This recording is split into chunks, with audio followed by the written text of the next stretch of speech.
Sanibona, ngaphambi singene kwivideo namuhla, ngithi angithathe lethuba ngibonge isupport nothando enikhombise lona lingaphezu kokucabanga kwethu.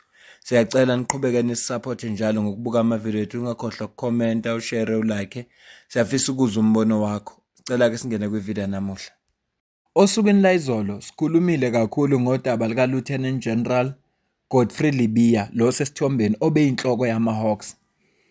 uGeneral Lebeya bekacacisa udaba olushiwo uMkhwanazi, uLieutenant General Nhlanhla Mkhwanazi. Uthi ke uGeneral Mkhwanazi ngenkathi i-team isesha laphaya kwaphuma i-team eyakuma-Hawks. Angicaphuna uMkhwanazi azoyisho kahle lento. On the 6th of December 2024, the task team visited the premises of the two of the high-profile syndicate, of which one, Mr. Katiso Molefe, was arrested for the murder of Mr. Swart of QTech. During that arrest, unusual activities were observed whilst the team were busy with the operation. These activities included a dispatching of members of the South African Police Service under the command of a senior manager at the head office to go and interrupt the operation that was unfolding. Fortunately, when they arrived there, the members realized that it is indeed a police operation, so they allowed the members to carry out their operation without disturbance. So uGeneral Lebeya uconfirmile mayikhuluma nabezindaba ukuthi ngempela wayikhipha i-team ukuthi ayiyobheka, kodwa isizathu esenza ukuthi akhiphe i-team, wathola i-call from umuntu angeke akwazi ukumusha ukuthi ubani. Uma ifika le call yamazisa ukuthi kunabantu abazibiza ngama-Hawks. Wayiseke ethi akathumele yena ama-Hawks ayobheka ukuthi ngobani labo bantu. Kodwa wayesethi yena nje akanabudlelwane futhi akamazi uKatiso Molefe. So wayezama ukucacisa ukuthi kune-middleman oyena muntu owazana naye, lo muntu lona uyi-whistleblower for amaphoyisa ngoba ubalethela iy'ndaba ezinye kwesinye isikhathi ezi-accurate. Lo muntu ukusho ukuthi uyi-middleman ngoba uyena omxhumanisi phakathi kukaKatiso Molefe nolokhuzana nobaba uGeneral Lebeya. So ngaleso sizathu lo muntu mayifona ethi nansi into eyenzeke endlini, kunabantu abazibiza ngama-Hawks endlini kaMolefe, wabe nesekhipha i-team ukuyobheka. Kodwa uma befika njengoba besho uMkhwanazi ukuthi ngempela bathi uma befika labantu bathola amaphoyisa ngempela bangathi besabaphazamisa. Sikhulumile-ke samcaphuna na uGeneral Lebeya, ngeke sisamcaphuna manje, ezikhulumela yena ethi cha, labantu babengayanga lapho kuyophazamisa, babeye ngoba befuna ukuyobheka ukuthi obani laba abazibiza ngama-Hawks, nanokuthi lo muntu wayebabikela wabatshela ukuthi iy'moto ey'fikile akusile ey'jwayelekile zama-Hawks. Yabona nje lento uma uyilalela kuyadinga ukuthi ingqondo yakhe ngaba soba kancane ukuze uzozibuza ukuthi uma labantu befika kulendlu, lo fonayo ubekuphi yena? Lo fonayo ubekuphi yena? Ubengekho kulendlu, ubengaphandle. Uma ngabe ubengekho kulendlu eyibonela kude, waze kanjani ukuthi labantu bafike bazibiza ukuthi bangama-Hawks na? Uma ngabe ubekhona endlini, ulithole nini ithuba lokufona ngoba phela amaphoyisa ama ifika la niseshwa, yena wayeselithola nini ithuba lokufona? So noma beyichaza lento yona ngiyayizwa kodwa angizwisisi. Ngiyayizwa yona, ngiyayizwa ngoba uyakhuluma uGeneral, ngiyamuzwa kodwa angizwisisi. Uthi uGeneral Lebeya lo muntu mayifoni uthi labantu bafike bazibiza ngama-Hawks, wachaza ukuthi ney'moto abahamba ngazo akusilezi ey'jwayelekile zama-Hawks, yena kukhipha i-team. Kodwa-ke ukuzazi lo ofonile ukuthi labantu bathe bangama-Hawks ubekuphi yena ngesikhathi befika. Ngicela ukukucaphunela-ke u-CIC Julius Malema uphawulile ngalolu daba njengoba ene-press briefing ukuze aveze ukuthi kuthini okwakhe ukuphawula ngalolu daba nalento esho uGeneral Lebeya. Ngiyithandile into esho u-CIC, ngingakho ngithi nje angenze le video uzwe ukuthi utheni u-CIC. CIC usoba u-CIC. Ngicela ke uzwe la. What's happening in the police is pure criminality. Pure criminality. And we have to deal with that. I mean, DJ Somebody was killed in a very brutal manner. And knowing police, there's no way they would have taken this much to arrest a person who killed DJ Somebody. There's that guy who was killed now 2 weeks ago at Ikuruleni. The person is already arrested. So it tells you the people who killed DJ Somebody are highly connected. Why would the head of the Hawks confirm that he was called, that there are people who are pretending to be the Hawks at a particular venue, and then he unleashes the Hawks to go there? It's not true. Once they are saying there are people who are pretending to be police and they are not, and that information comes to his attention, he must refer it to the police station next to where those thugs are taking chances. For him to start even getting involved, he even knows the address, yet he doesn't have a docket. He has no right to open any docket. And then he says he was not called by Molefe, he was called by a friend of Molefe, and the friend of Molefe does not have a name. He's playing games. If he doesn't give us the name of who called him, he was called by Molefe. Until he give us a name, he was called by Molefe. It's like Kunene saying he was taking a journalist there. To take a journalist is not a secret operation. Who is that journalist? Who's that journalist? Why would you take a journalist to someone who just came out of prison, who's on bail, as an MMC? Now I'm very happy. You know, I dance even at night. Oh, things are looking good, Shem. We told you these things are criminals. They are nothing else but Mapantiti. He says he doesn't know that guy. He knows that guy. I know that guy. Not from a personal point of view. He's a well-known businessman.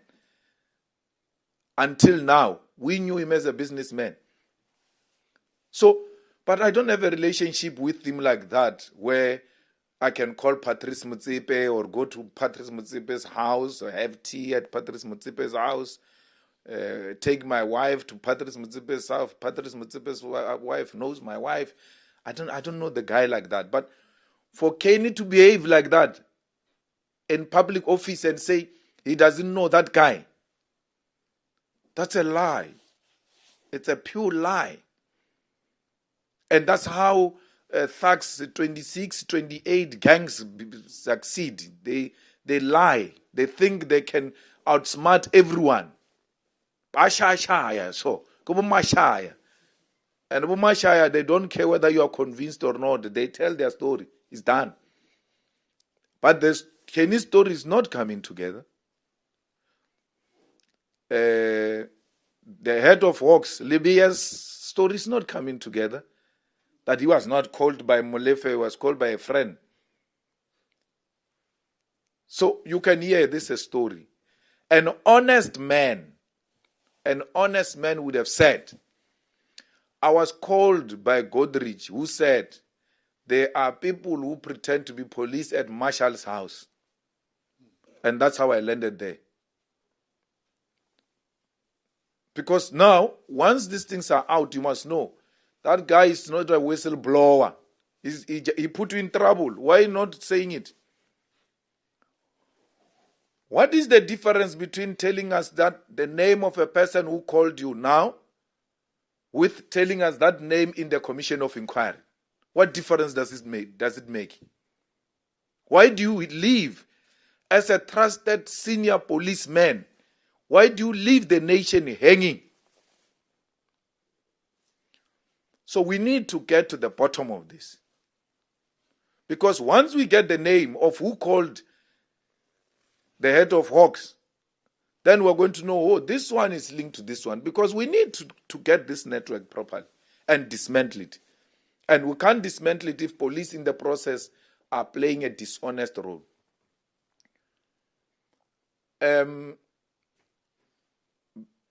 Minister Mkhunu was supposed to be fired. Fired completely. But you know, factions are painful. You know, to belong to a faction, it's the most painful thing as a leader.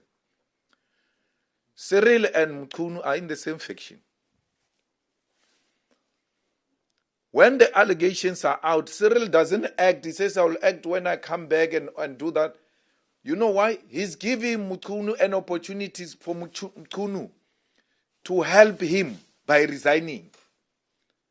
If Mkhunu loved Cyril, he should have resigned and not put Cyril in that difficult position. But he doesn't care. There's no need. These comrades must tell each other the truth. Remzal, take a back seat. We'll work on this thing. Just wait. Help the president. Now the president has to do something that looks like he's doing something when he's doing nothing. He's not doing anything. Mkhunu is a minister on leave. There is acting minister Mantash of police. Then there is incoming minister, acting minister of police. 3, as we are sitting here. We have 3 names when we think of police. 3. Kachalia. Kachalia is from the Indian cabal of UDF. Worked with Praveen and them. They now want to recapture power. That's why they are going to that thing of the police. Why would you go and fetch Kachalia?